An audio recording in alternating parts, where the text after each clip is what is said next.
Welcome to today's episode of the Backwoods Writer. Writer's block, how do you beat it?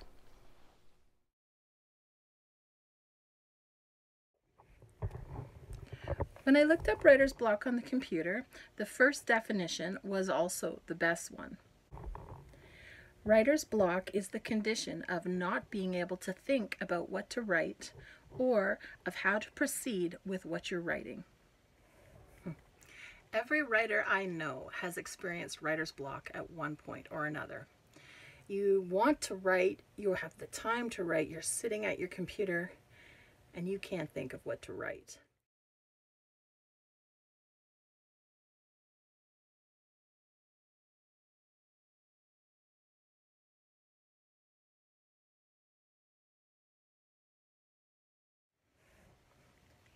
The first thing to remember when you are dealing with writer's block is you just need to write something, anything. It doesn't matter if it has to do with your story. It doesn't really even matter if it makes sense. All it does is it gets your fingers going. The first time I decided to write a novel, I was inspired by things that had happened in my real life. I wanted to write about them, but I certainly didn't want to out the people that I was writing about. I wrote an outline, I knew exactly where I wanted the story to go, and I finally sat down at the computer with a blank screen in front of me, and I was so stuck. I couldn't figure out how to start. I sat there staring at the screen in front of me in absolute frustration, and eventually all I did was I just started to write. I don't know what to write. I don't know what to write. I don't know what to write. And I wrote that over and over for about half a page. Without even realizing I was doing it, suddenly I was just typing out the story, and I had the first page and the first chapter written in hours from that point. But the thing that got me going was I just made my fingers type, and that muscle memory kicked in, and it was off to the races from there. You have to remember that whatever you're writing in your first draft is unlikely to stay as it is in the first place. So don't stress too much, just get started. If that doesn't work for you, or you find you're still stuck, or you get stuck again, just do something else. That's my second tip for avoiding writer's block, and it seems counterintuitive, but it actually really works. Because I write in multiple genres, I'm fortunate because I'll tend to write more than one book at one time. And if I get hung up on the intricate detective novel that I have to write, I just bump on over and write the romance novel and the love scenes and the light-hearted banter between the couples. They're two very different types of writing, and for me it really works to be doing them simultaneously. So I'll give myself a daily word count of maybe 3,000 with one and 1,000 with the other.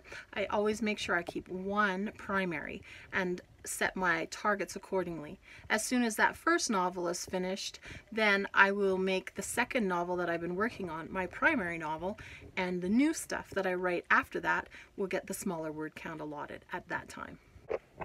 Of course, another thing you can do when you are stuck on the writing is do some research. I don't hugely recommend editing unless it's editing a book that is already completely finished, but editing is a big project that ideally needs that scope and that arc to be complete. So you don't really want to start something that you're just going to leave, and you don't want to start something that is going to be so large that you're not going to get back to your original writing at some point. What you're trying to do is just give enough room for your subconscious to be working on the problem that has you blocked while you're working productively on something else.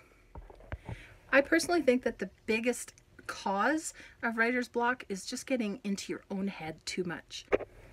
I have to admit that sometimes ego just gets in the way. I want it so badly, and I want to be good at it so badly, that I can't just separate myself from the work to the point where I let the work be what it needs to be. And the first draft, it doesn't matter, because you're going to go back and you're going to fix whatever it is. So you need to give yourself permission to suck. A good way to do that is to take some of the quotes that other more experienced, more successful writers have put out in the world and just internalize those.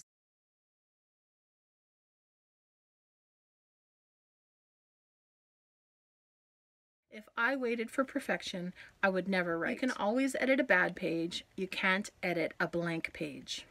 It is better to write a bad first draft than to write no first draft at all. You fail only if you stop writing.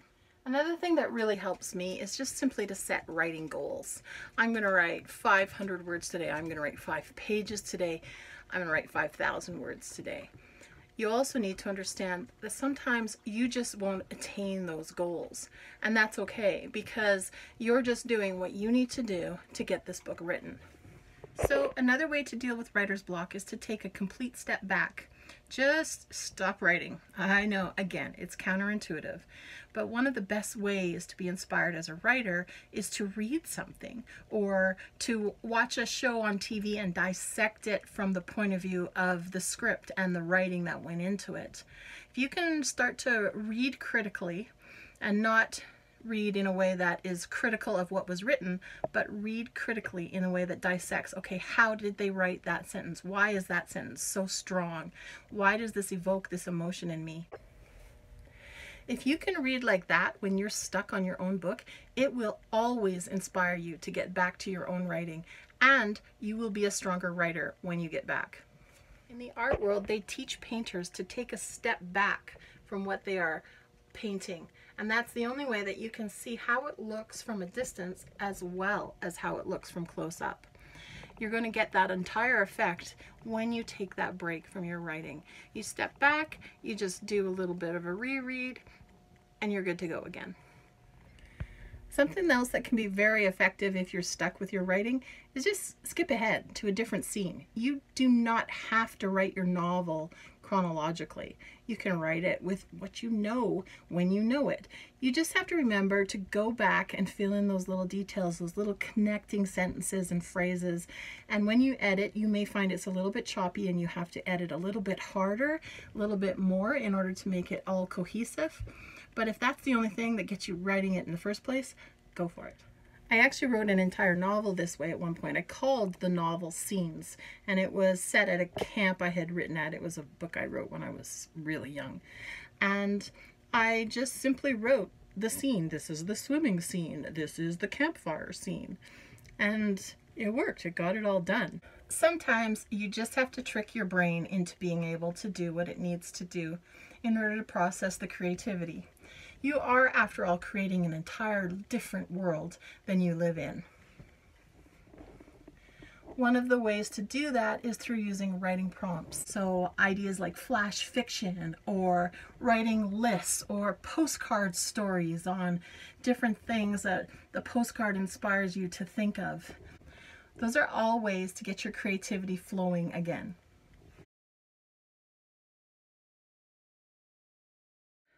If none of this works for you and you're still stuck, then a good idea is to just tell the backstory of your character.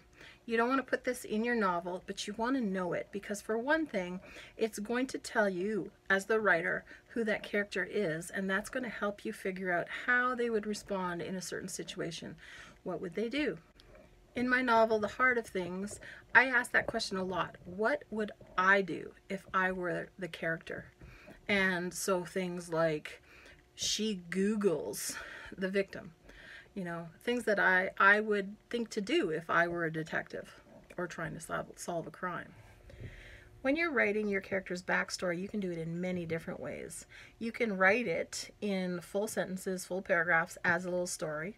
I did this for one set of characters where I described their first kiss, which happened when they were 10 years old. That turned into a short story all on its own, and it is published on my website.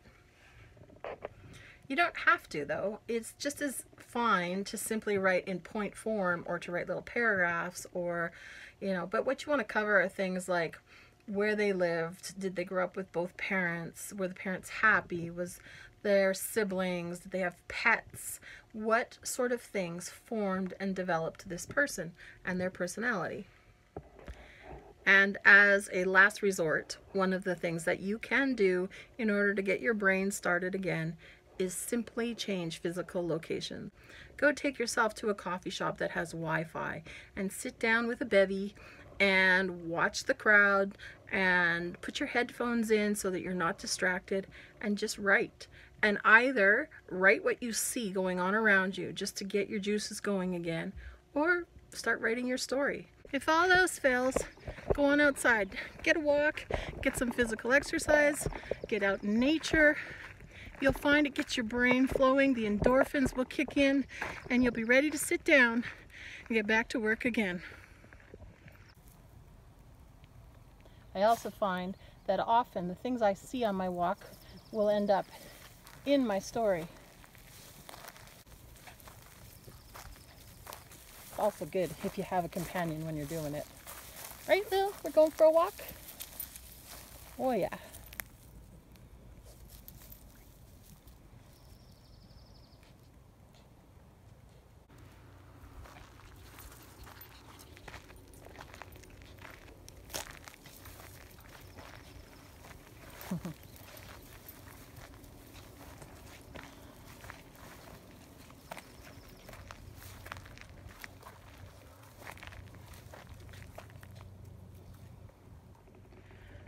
Sometimes all you need is a change of scenery.